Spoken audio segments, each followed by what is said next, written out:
Hello guys, welcome to new blog. आज आपण बनवणार आहोत पापडची भुर्जी. त्यासाठी लागणारे कांदा, टमाटा, जिरं, मीठ, हळद, तिखट आणि पापड. उडदाचा पापड घेतला मी. त्यात तेल गरम करून घेतलं, त्याच्यात टाकलं जिरं. आता टाकूया जिरं टाकून त्याच्यात टाकूया कांदा.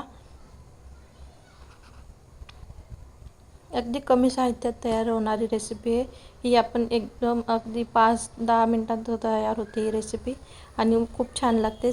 पोळीसोबत आपण खाऊ शकतो. आता कांदे फ्राय होत आहे तोपर्यंत आपण पापड भाजून घेऊया. आता टाकूया टमाटा आपण नरम होऊ द्या. नरम होतो तोपर्यंत आपण इकडे पापडाचा चुरा करून घेऊया.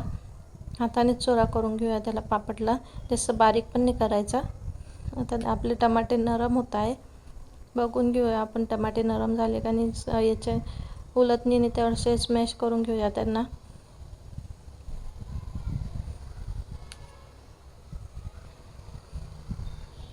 आता टाकूया मिरची पावडर. आपण आपल्याला जसं तिखट पाहिजे तसं टाकूया.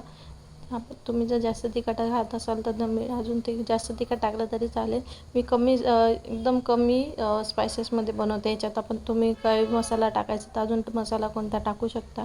पण मी जे आपल्या घरात इझिली अवेलेबल असतात तेच टाकते. आता मीठ टाकते. मीठ पण चवीनुसार टाकलेलं आहे मी. जसं आपल्याला मीठ पाहिजे तसं मी टाकलं आहे. पापडमध्ये पण मीठ राहतं त्याच्यामुळे आपण मीठ थोडं कमीच टाकायचं. आता आपले कांदे टमाटे व्यवस्थित मसाल्यामध्ये फ्राय होऊन गेले. मसाले एकत्र झाले व्यवस्थित. आता आपण टाकून घेऊया त्याच्यात पापडचा चुरा.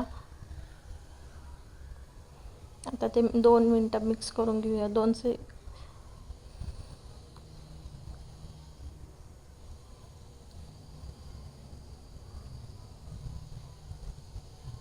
तयार आहे आपली रेसिपी. एकदम झटपट होणारी पापडची भुर्जी. रेसिपी कशी वाटली ते नक्की सांगा. लाईक करा, शेअर करा आणि कमेंट करा. Bye bye.